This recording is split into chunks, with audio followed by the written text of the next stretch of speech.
Welcome back to Edzy, your personal AI tutor, where we learn by asking better questions and building understanding step by step. I am Gaurav, and this is an extended Class 8 science episode on exploring the investigative world of science. We will spend roughly 30 to 60 minutes together, so settle in comfortably. Keep a notebook nearby if you have one, but passive listening is perfectly fine too. Swati, our curious exam coach, is with me.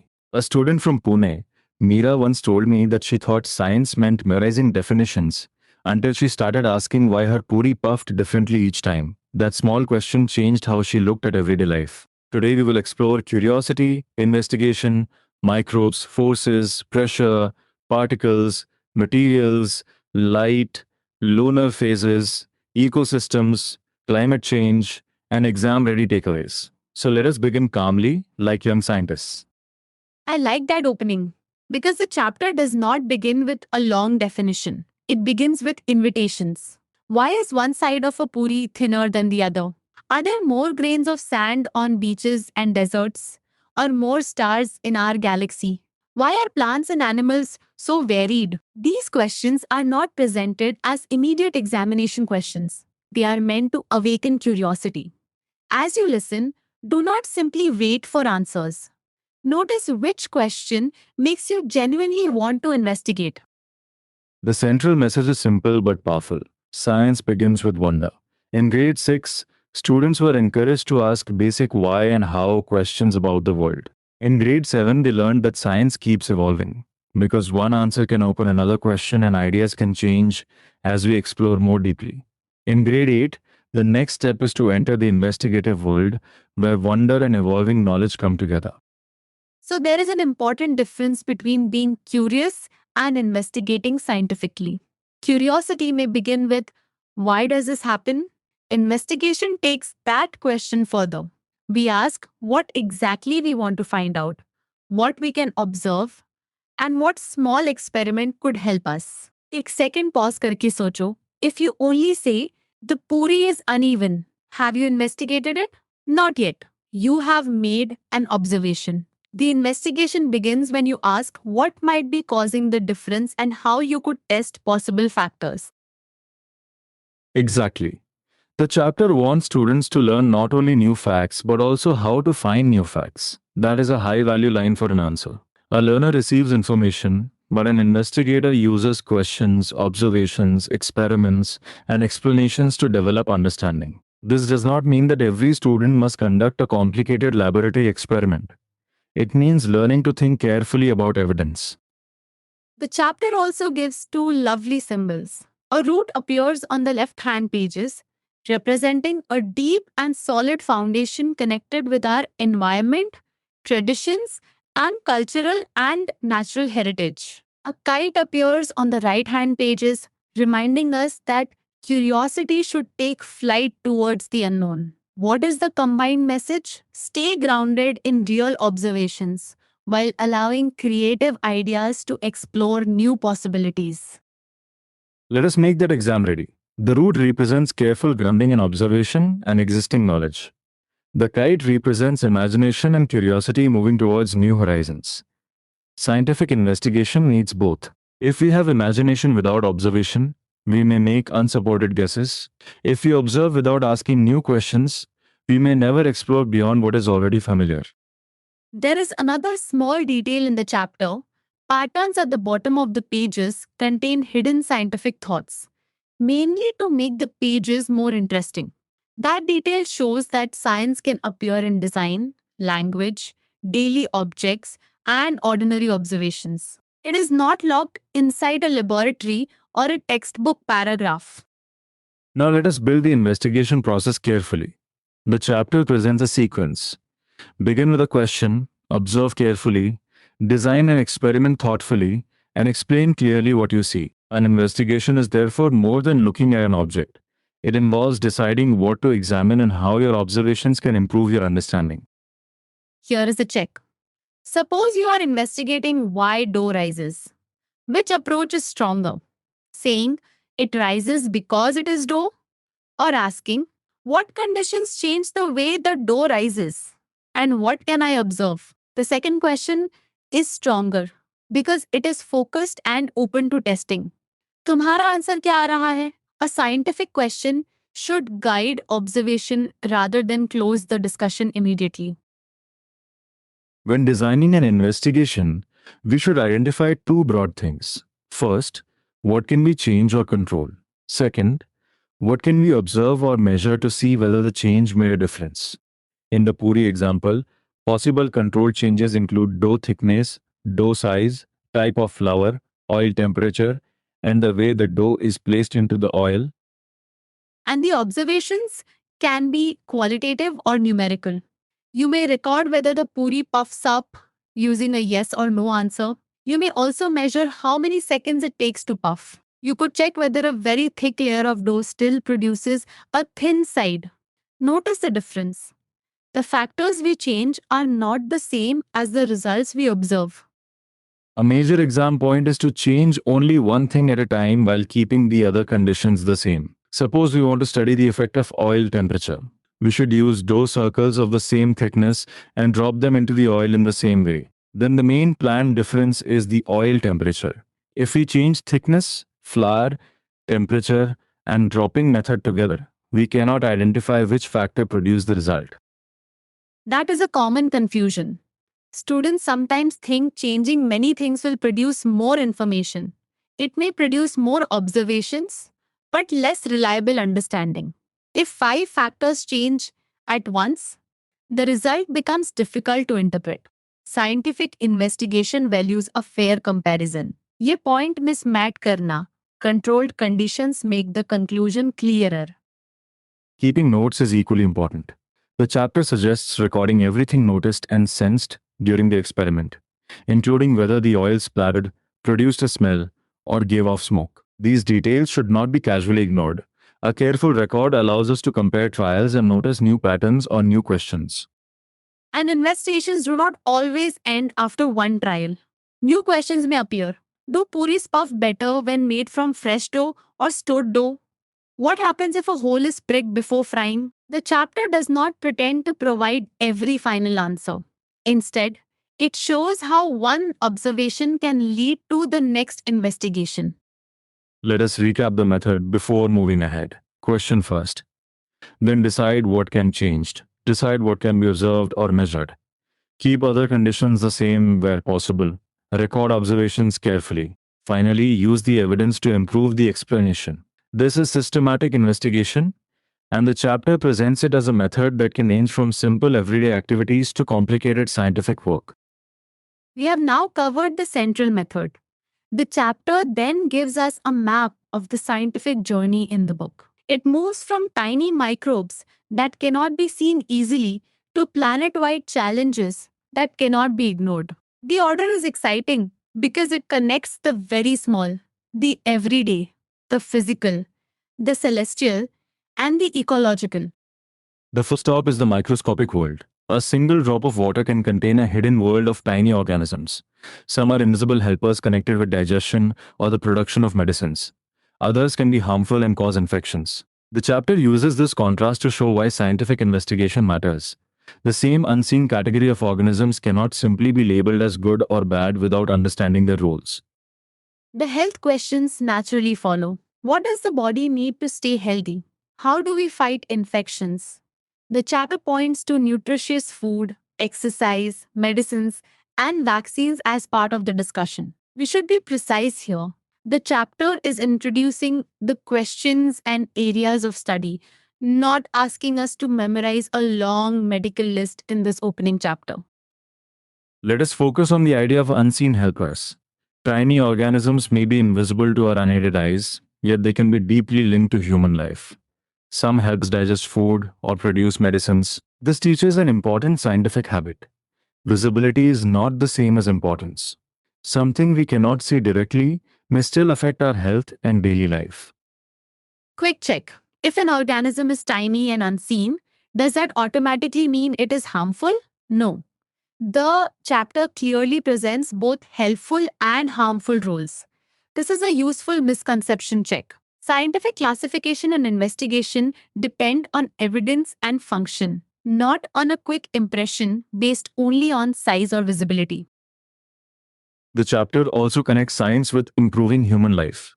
Nutritious food and exercise support health, while medicines and vaccines are discussed in relation to fighting infections. The larger lesson is that scientific understanding can guide practical choices. In an examination answer, connect the scientific idea with its relevance instead of writing isolated words without explanation. Here is an active recall prompt. Without looking back, name the two broad roles of tiny organisms mentioned in the chapter. Take a moment. The answer is some are helpful, such as those linked with digestion or medicine production, while others may be harmful and cause infections. The important contrast is helpful roles versus harmful effects. The next stop is electric current and fundamental forces. The chapter reminds us that electric current is used in several ways. Its heating effect can help keep us warm, while its magnetic effect helps motors run and machines function. These examples prepare us to think about forces more broadly, rather than treating electricity as disconnected from the rest of science. Then the chapter turns to forces that make objects speed up, slow down, or change direction. Think of a ball thrown upwards. It comes back down. Think of a car. It can stop when brakes are applied. These examples help us recognize that force is connected with changes in motion. The chapter is creating a foundation for investigating motion through familiar situations. Exam point: when asked what force can do, write the changes supported by the chapter. It can make an object speed up, slow down, or change direction. You can then add a relevant example, such as a ball returning to the ground or a car stopping when brakes are applied. A short explanation with an example is stronger than a bare list. Now comes pressure. The chapter introduces pressure as the way force is distributed over an object. It then connects force and pressure with moving air. A small difference in pressure can create a gentle breeze, while a stronger pressure difference can produce strong winds and sometimes cyclones. So, pressure is not only a word from a diagram, it helps us understand weather events. Let us be careful with the relationship. The chapter does not say that every breeze becomes a cyclone. It says that differences in pressure are connected with air movement, and that stronger differences can lead to strong winds and sometimes cyclones. This wording matters. In science, responsible answers should not turn a possibility into an absolute statement. Check your understanding. If a question asks why pressure is relevant to weather, what should you mention? You should connect differences in pressure with movement of air. A small difference may result in a gentle breeze, whereas a stronger difference may result in strong winds and sometimes cyclones. Do not answer only pressure causes weather. That is too vague. Up that we have covered the first major ideas: curiosity, systematic investigation, unseen organisms, electric current, force, and pressure. This is a good point to use Etsy for one exact doubt, such as how is pressure connected with moving air? The useful part is not receiving a one-line answer, but following the reasoning step by step and then testing yourself with active call. From forces and air movement, the chapter asks us to zoom into materials. To understand how air exerts pressure or why water boils at a certain temperature, we need to consider what materials are made of and how their particles move. The starting statement is broad. Everything around us is made of tiny particles. The chapter compares states of matter through particle movement. In solids, particles cannot move much. In gases, particles can move around freely. This is not presented as a decorative detail. It helps explain why materials behave differently. When revising, remember to connect the state of matter with the movement of its particles. Here is a quick comparison. Which statement matches the chapter? Solid particles move freely like gas particles, or solid particles cannot move much while gas particles move around freely. The second statement is correct. Do not make the common mistake of saying that particles in solids do not exist or never move at all. The source says they cannot move much. Classification is another important feature of science. Materials can be classified as elements, compounds, or mixtures. An element is described here as a pure substance. A compound contains two or more elements bonded together. A mixture is a combination whose components can be separated physically. These definitions are short, so write them precisely in your book. Let us test the distinctions. If two or more elements are bonded together, which category does the chapter identify? A compound. If substances are combined but can be separated physically, which category? A mixture. If the material is a pure substance, which category is named? An element. एक second pause करके सोचो before answering. Classification depends on the defining feature. After classification, the chapter introduces solutions through a familiar example: sugar dissolving in tea and making it sweet. The point is to understand how particles combine or mix. The example brings an abstract particle idea into an everyday setting. In an answer, use the example only to clarify the concept, not as a substitute for the explanation. A useful recap is this. Particles help us think about matter. Their movement differs in solids and gases. Classification helps us organize materials. And solutions show how substances can combine in familiar situations. Notice how the chapter repeatedly moves from observation to explanation. We see a material or event first, and then ask what deeper structure or process may help us understand it. From particles and mixtures, our journey moves to light. The chapter introduces reflection from flat and curved mirrors and bending when light passes through lenses. These ideas help explain objects around us. The chapter specifically links bending of light with images seen in a shiny metal spoon and with corrective glasses that help many people see clearly. Students often remember only that a polished mirror reflects light. The chapter corrects that limited view. Rough surfaces also reflect light, and the moon reflects light as well. So the exam safe idea is broader. Reflection is not restricted to one perfectly polished surface. Think about how ordinary surroundings remain visible even when they are not mirror like. Let us distinguish the two light behaviors named here. Reflection is when light rays reflect off surfaces. Bending occurs when light passes through lenses. The chapter connects these ideas with mirrors, shiny spoons, and corrective glasses. If a question asks you to compare them, keep the surface interaction and the lens interaction clearly separate. Now look upward. The moon shows different phases because the relative positions of the earth, moon, and sun affect how much of the moon is illuminated for us to see. A slightly different part is illuminated each night. The chapter asks us to connect an observation in the sky with a pattern involving three objects and their relative positions. This is a good place for a careful correction. The phases are not described as the moon producing different amounts of light.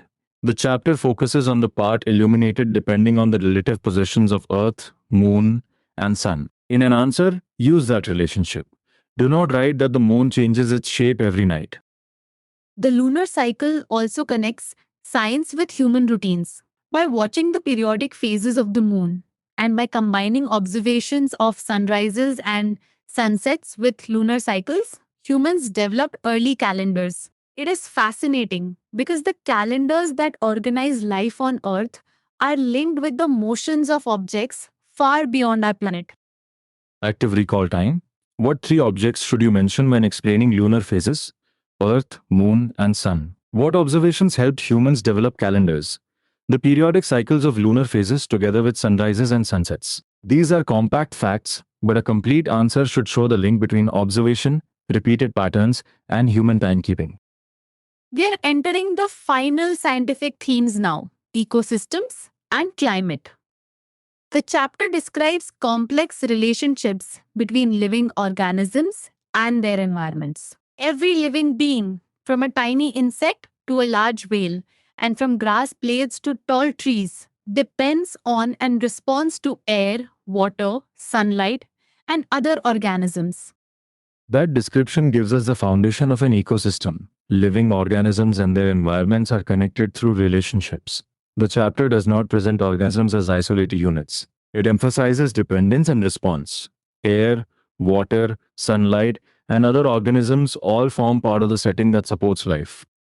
Quick question. If a living being depends on air, water, sunlight, and other organisms, what does that tell us about an ecosystem? It tells us that life is interdependent. A common mistake is to describe an ecosystem as only a collection of animals. The chapter includes organisms, their environment, and the relationships connecting them. The chapter then asks, what makes Earth suitable for life? It points to Earth being at a suitable distance from the Sun, where water remains liquid. It also mentions an atmosphere that provides the oxygen we breathe and shields us from harmful ultraviolet rays. These conditions are presented as important parts of Earth's life supporting balance. Now, the chapter introduces a serious challenge. Human activities can cause small changes in Earth's temperature, disrupting climate patterns and producing dangerous consequences. Notice the responsibility in the wording.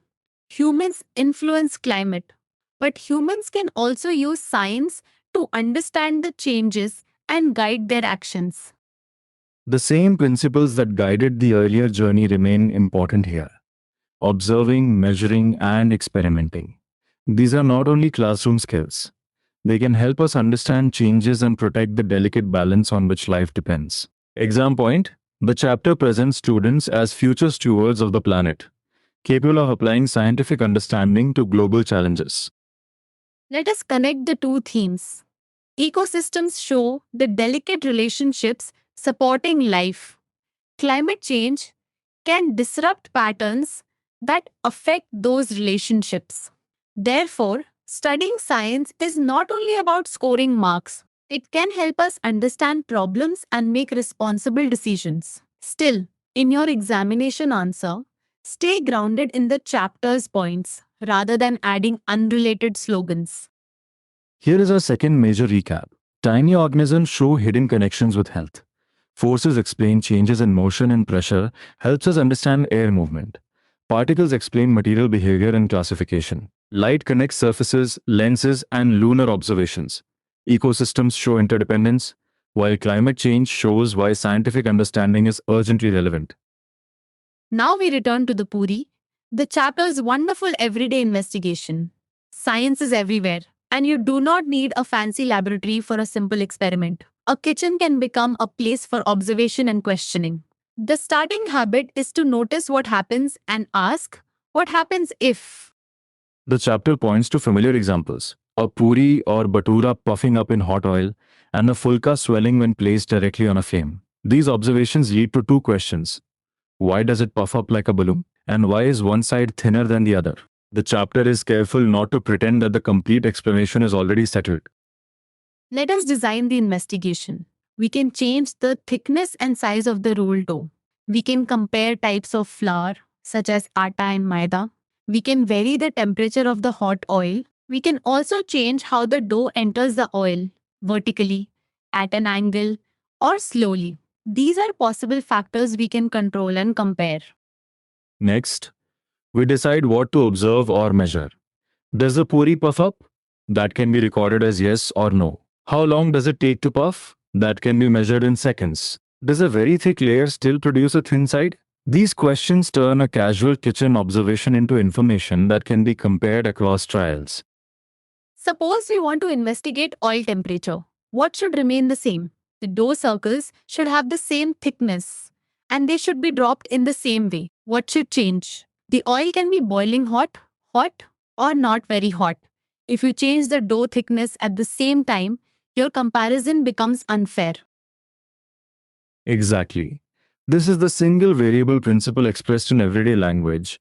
Change one thing at a time and keep the other conditions the same. The purpose is not to make the experiment look formal. The purpose is to make the result meaningful. If the puri behaves differently, we have a better basis for linking the difference with the factor we changed. The chapter also asks us to record sensory observations. Did the oil splatter? Did it smell different? Did it smoke? These notes may reveal useful differences between trials and remind us that observation is not limited to one number. A scientist records what is relevant and notices details carefully. After one round, new questions may appear. Do puris puff better when made fresh or from stored dough? What happens if we prick a hole before frying? These are not random distractions. They show how investigation goes. An observation leads to a question. The question leads to a test, and the result can lead to another question.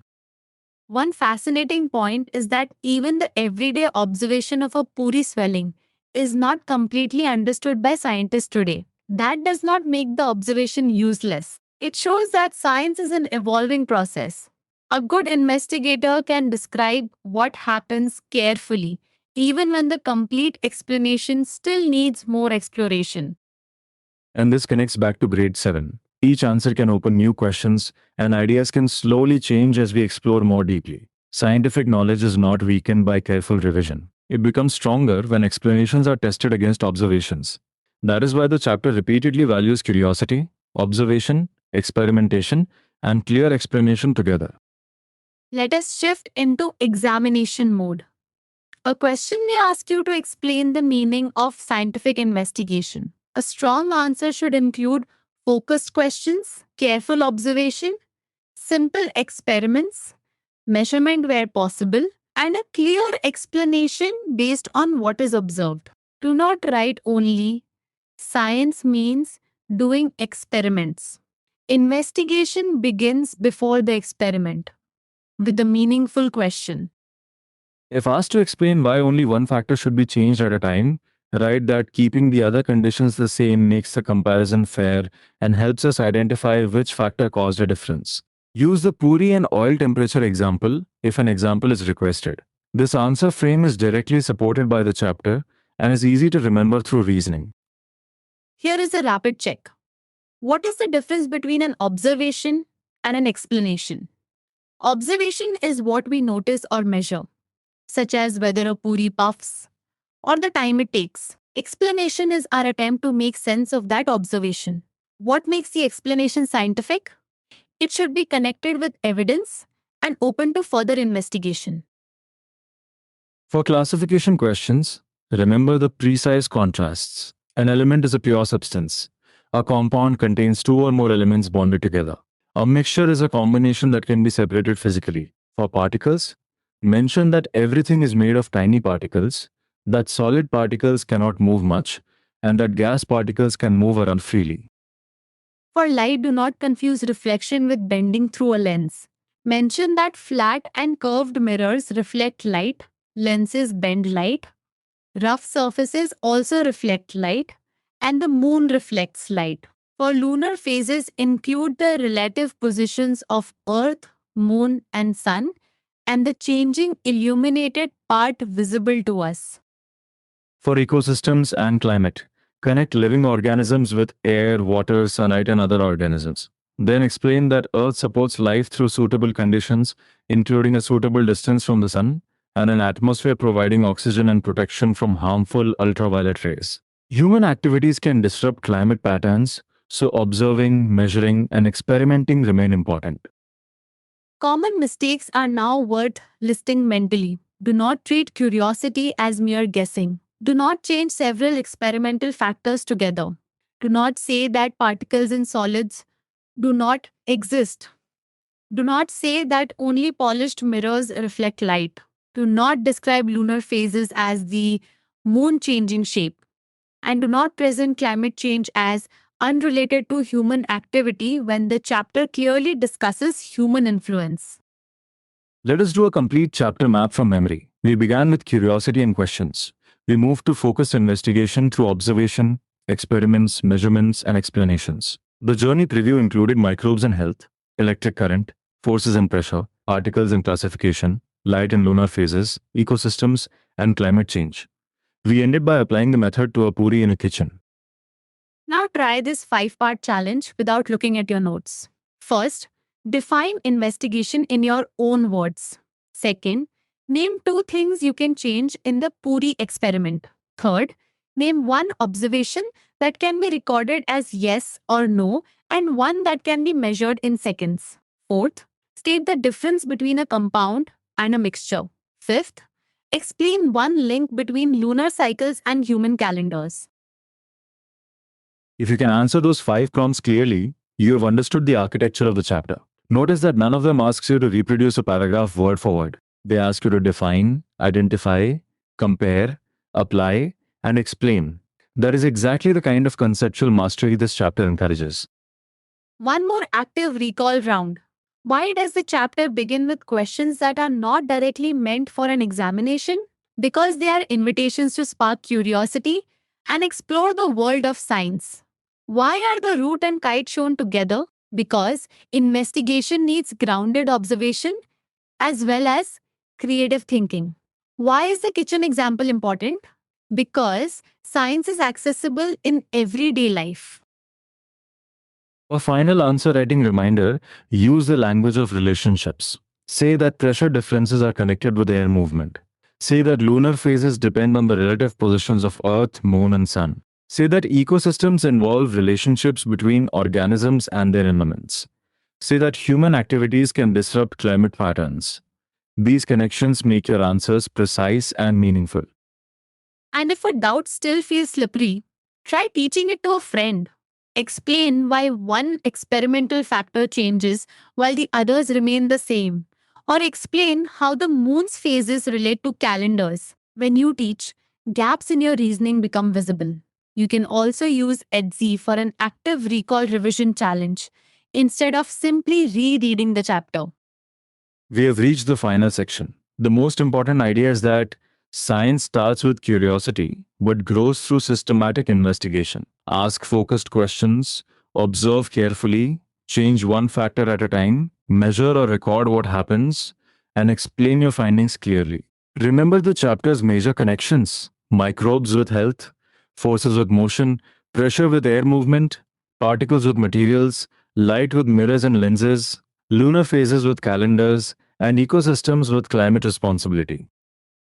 Your common mistake reminder is this: do not change several conditions together and then claim that one factor caused the result. Your small next step is to write one everyday question in your notebook. List one factor you could change, list one observation you could record, and decide which conditions should remain the same. You may choose the Puri example, but stay safe and involve an adult around hot oil or flame. Thank you for revising exploring the investigative world of science with us on EDSI. Keep your roots grounded in careful observation and let your curiosity rise like a kite. You do not need to know every answer before beginning. You need a thoughtful question and the patience to investigate. I am Gaurav with Swati, wishing you calm revision and happy investigating. We will meet again in the next learning journey.